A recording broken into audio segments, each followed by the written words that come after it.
ओम शांति। 19/3/2024। मीठे बच्चे, घड़ी घड़ी बाप और बरसे को याद करो। बाप रूहानी सर्जन तुम्हें निरोगी बनाने की ही दवा बताते। बच्चे, मुझे याद करो। प्रश्न, अपने आप से कौन सी बातें करो तो बहुत मज़ा आएगा। उत्तर, अपने आप से बातें करो। इन आंखों से जो कुछ देखते हैं ये तो सब खत्म हो जाना है। बस हम और बाबा ही रहेंगे। मीठा बाबा हमको स्वर्ग का मालिक बना देते हैं। ऐसी ऐसी बातें करो। एकांत में चले जाओ तो बहुत मजा आएगा। ओम शांति। परमपिता शिव भगवानुवाच। मीठे मीठे बच्चों को पुरुषोत्तम संगम युग कदम कदम पर याद रहना चाहिए। ये भी तुम बच्चे ही जानते हो। सो भी नंबरवार पुरुषार्थ अनुसार ये बुद्धि में याद रहे। हम अभी पुरुषोत्तम संगम युग पर पुरुषोत्तम बन रहे हैं। और ये जो रावण का पिंजड़ा है उनसे बाबा हमको छुटकारा दिलाने आए हैं।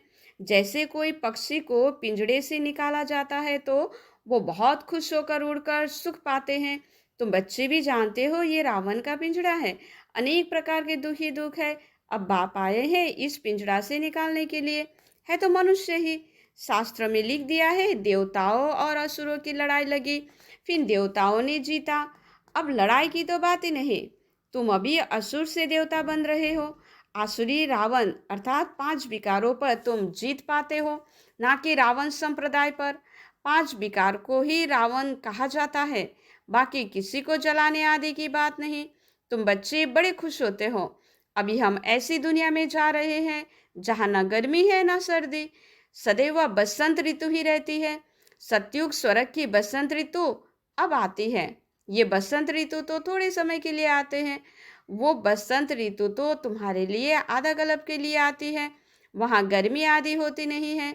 गर्मी से भी तो मनुष्य को दुख होता है, मर पड़ते हैं।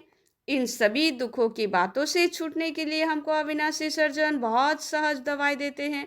उस सर्जन के पास जाएंगे तो अनेक दवाई आदि याद आएगी। यहाँ इस सर्जन के पास तो कोई दवाई नहीं।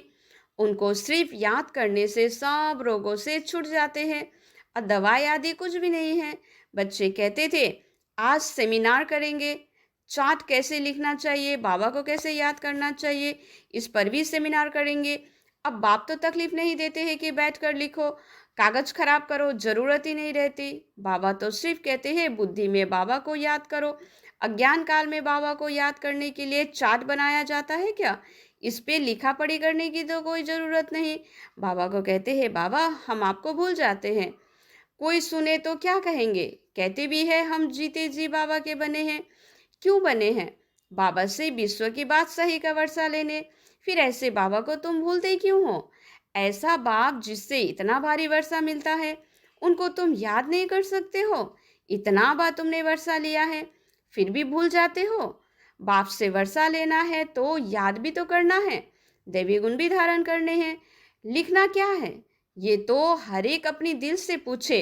नारद का भी तो मिसाल है ना, खुद कहते हैं बड़ा भक्त था। तुम भी जानते हो जन्म जन्मांतर के हम पुराने भक्त हैं। हम मीठे मीठे बाबा को याद कर कितना खुश होते हैं। जो जितना याद करते हैं वही लक्ष्मी नारायण को वरने लायक बनेंगे। कोई गरीब का बच्चा जाकर साहूकार की गोद लेता है तो कितना खुश होता है। बाबा को और प्रॉपर्टी को भी तो याद करते हैं। यहाँ तो बहुत है जिनको बेहद के बाप का बच्चा बन रजाई लेने की भी अकल नहीं आता है। वंडरफुल बात है। जो बाप स्वर्ग का मालिक बनाते हैं उनको याद नहीं कर सकते हैं। बाप बच्चों को एडॉप्ट करते हैं, ऐसे बाप को याद ना करना ये तो वंडरफुल बात है। घड़ी घड़ी बाप और प्रॉपर्टी याद आनी चाहिए। बाप कहते हैं मीठे मीठे सिकलदे बच्चों, तुमने बुलाया ही है एडॉप्ट करने के लिए। बाप को बुलाया ही जाता है ना। बाबा ही स्वर्ग की स्थापन करते हैं, स्वर्ग का वर्षा देते हैं। तुम पुकारते भी हो बाबा हम पतितों को आकर गोद में लो। आप ही कहते हो पतित कंकाल छींची बर्थ न टेपेनी है। बेहद के बाप को तुम भक्ति मार्ग में पुकारते रहते हो। अब बाप कहते हैं भक्ति मार्ग में भी तुमको इतना दुख नहीं था, अभी मनुष्य को कितना दुख है। बाप आया ही है तो जरूर विनाश का भी तो समय होगा। तुम जानते हो इस लड़ाई के बाद फिर कितने जन्म कितने वर्ष लड़ाई का नाम ही नहीं रहेगा। कभी लड़ाई लगेगी भी नहीं, ना कोई दुख रोग आदि का नाम होगा। अभी तो कितने ढेर बीमारियां हैं। बाप कहते हैं मीठे बच्चों हम तुमको सभी दुखों से छुड़ा देंगे। तुम याद ही तो करते हो हे भगवान, आकर दुख हरो, सुख शांति दो। ये दो चीज हर एक मांगते हैं। यहाँ है अशांति।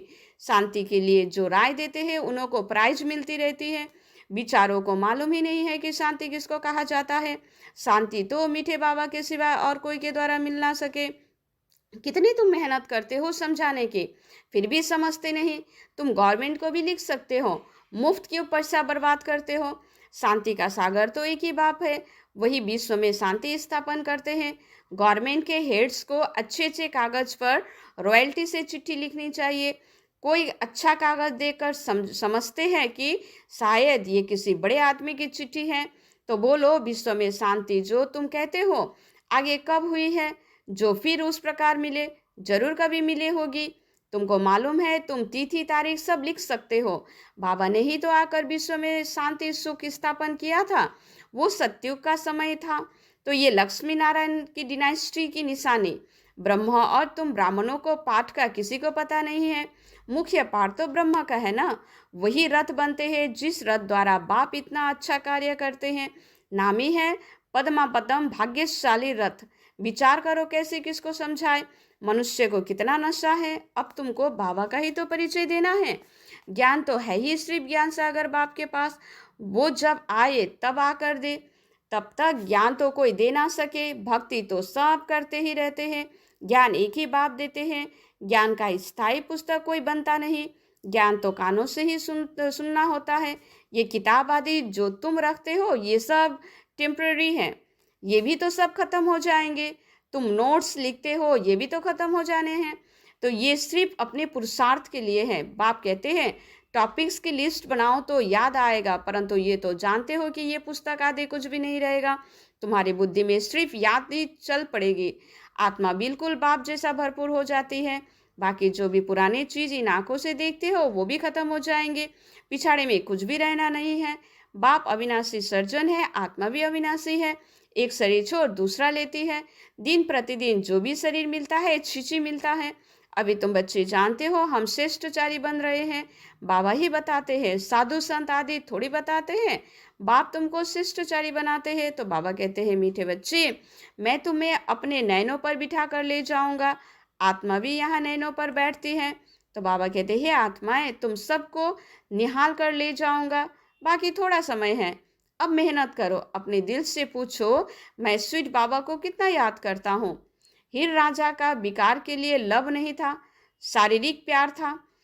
तो याद करते थे और सामने आ जाता था, दोनों आपस में मिल जाते थे। तो बाबा कहते हैं तुम भी तो ऐसे बनो। वो है एक जन्म के आशिक मासूक और तुम हो जन्म जन्मांतर के। ये बातें इस समय ही तुम जानते हो। आशिक मासूक का अक्षर भी तो स्वर्ग में नहीं है, वो भी तो पवित्र रहते हैं। मनसा में ही ख्याल आता है। सामने देखा और खुश हुए। तुम बच्चों को देखने की भी तो कोई चीज़ नहीं। इस समय तुम सिर्फ अपने को आत्मा समझो और मासूक बाप को याद करो। आत्मा समझ बाबा को बहुत खुशी से याद करना है। बाप समझाते रहते हैं भक्ति मार्ग में तुम ऐसे आशिक थे, मासूक पर कुर्बान जाते थे। आप आएंगे तो हे मासूक हम तुम पर भी वारी जाएंगे। तो अब मासूक आया हुआ है सबको गोरा बनाने। जो जैसा है ऐसा बनाने की कोशिश करते हैं। तुम गोरा बनते हो तो शरीर भी गोरा बनेगा। आत्मा में ही तो खाद पड़ती है। अब तुम मुझे याद करो तो खाद निकल जाएगी।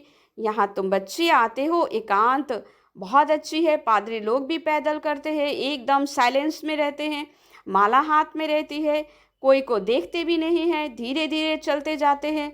वो लोग क्राइस्ट को याद करते रहेंगे, बाबा को तो जानते नहीं है।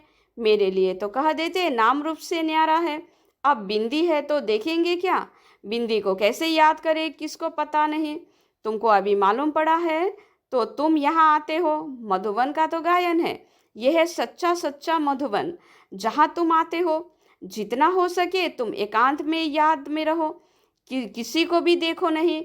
ऊपर छत तो पड़ी है ना, बाबा की याद में सवेरे छत पर चले जाओ, बड़ा मजा आएगा। कोशिश करो रात को 1-2 बजे जागने की। तुम नींद को जीतने वाले मशहूर हो। रात को जल्दी सो जाओ, फिर 1-2 बजे उठकर छत पर एकांत में याद की यात्रा करते रहो। बहुत जमा करना है। बाबा को याद करते बाप की महिमा करने लग जाओ। आपस में ही यही राय करते रहो, बाबा कितना मीठा है। उनको याद करने से ही तो पाप कटेंगे। यहाँ बहुत जमा कर सकते हैं, ये चांस भी यहाँ अच्छा मिलता है। घर में तो तुम कर नहीं सकेंगे, फुर्सती कहाँ रहती। दुनिया का वाइब्रेशन वातावरण बहुत खराब रहता है, वहाँ इतनी याद की यात्रा नहीं होगी। अब इसमें लिखने की भी तो क्या बात है, आसुक मासुक लिखते हैं क्या। अंदर में देखो, हमने किसी को दुख तो नहीं दिया, कितनों को याद दिलाया।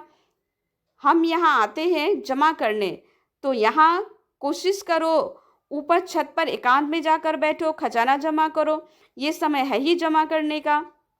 7 रोज 5 रोज आते हो, मुरली सुनकर जाए, एकांत में बैठो।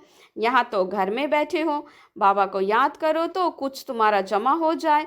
बहुत माताएं बांध लिया है, याद करती है शिव बाबा बंधन से छुड़ाओ। विकार के लिए कितना मारते हैं, खेल दिखाया है ना द्रौपदी के चीर हरे। तुम सब द्रौपदियाँ हो ना, तो बाबा को तो याद करते रहना है। बाबा युक्ति तो बहुत बतलाते हैं, इस पे स्नान आदि की तो कोई बात नहीं रहती। हाँ, पैखाना जाना होता है तो स्नान जरूरी है। मनुष्य तो स्नान के समय भी किसी देवता या भगवान को याद करते हैं, मुख्य है ही याद की। ज्ञान तो बहुत कुछ मिला हुआ है, 84 के चक्र का ज्ञान है। तो अपने अंदर में बैठ कर देखो, अपने से पूछो, ऐसा मीठे बाबा जो हमको स्वर्ग का मालिक बनाते हैं, उनको सारे दिन में कितना याद किया। मन भागता तो नहीं है, कहाँ भागेगा, दुनिया तो है ही नहीं, ये सब खत्म हो जाना है। हम और बाबा ही तो रहने वाले हैं। ऐसे ऐसे अंदर में बातें करो तो बहुत मज़ा आएगा। यहाँ जो भी आते हैं ना, वो बहुत पुराने भक्त है, और जो नहीं आते वो समझो कि आजकल के भक्त है, वो देरी से आएंगे। शुरू से भक्ति करने वाले जरूर बाप से वर्षा पाने आएंगे। ये गुप्त मेहनत है, जो धारणा नहीं करते हैं उनसे कुछ भी मेहनत होती नहीं। यहाँ तुम आते ही हो रिफ्रेश होने, अपने से मेहनत करो। 1 हफ्ते में तुम इतना माल इकट्ठा कर सकते हो जो वहाँ 12 मास में नहीं, तो यहाँ 7 रोज में सारी कसर निकाल सकते हो। बाबा तो राय देते हैं। अच्छा, मीठे मीठे सिकले दे बच्चों प्रति माता पिता बाप दादा का याद प्यार और गुड मॉर्निंग। रूहानी बाप की रूहानी बच्चों को नमस्ते। धारणा के लिए मुख्य सार, एकांत में बैठ बाबा को याद कर कमाई जमा करनी है। अपने अंदर चेक करना है, याद के समय मन भागता तो नहीं है। हम कितना समय स्वीट बाप को याद करते हैं। सदा इसी खुशी में रहना है कि हमें बाबा ने रावण के पिंजड़े से मुक्त कर दिया। अभी हम ऐसी दुनिया में जा रहे हैं जहाँ ना गर्मी है ना सर्दी है, जहाँ सदा ही बसंत ऋतु है। वरदान, मेरे को तेरे में परिवर्तन कर बेफिक्र बादशाह बनने वाले खुशी के खजानों से भरपूर भव। जिन बच्चों ने सब कुछ तेरा किया वही बेफिक्र रहते हैं, मेरा कुछ नहीं, सब तेरा है। जब ऐसा परिवर्तन करते हो तब बेफिक्र बन जाते हो। जीवन में हर एक बेफिक्र रहना चाहते हैं, जहाँ फिक्र नहीं वहाँ सदा खुशी होगी। तो तेरा कहने से, बेफिक्र बनने से खुशी के खजानों से भरपूर हो जाते हो। आप बेफिक्र बादशाहों के पास अनगिनत अखूट अविनाशी खजाना है जो सतयुग में भी नहीं होंगे। स्लोगन, खजानों को सेवा में लगाना अर्थात जमा का खाता बढ़ाना। अच्छा, ओम शांति।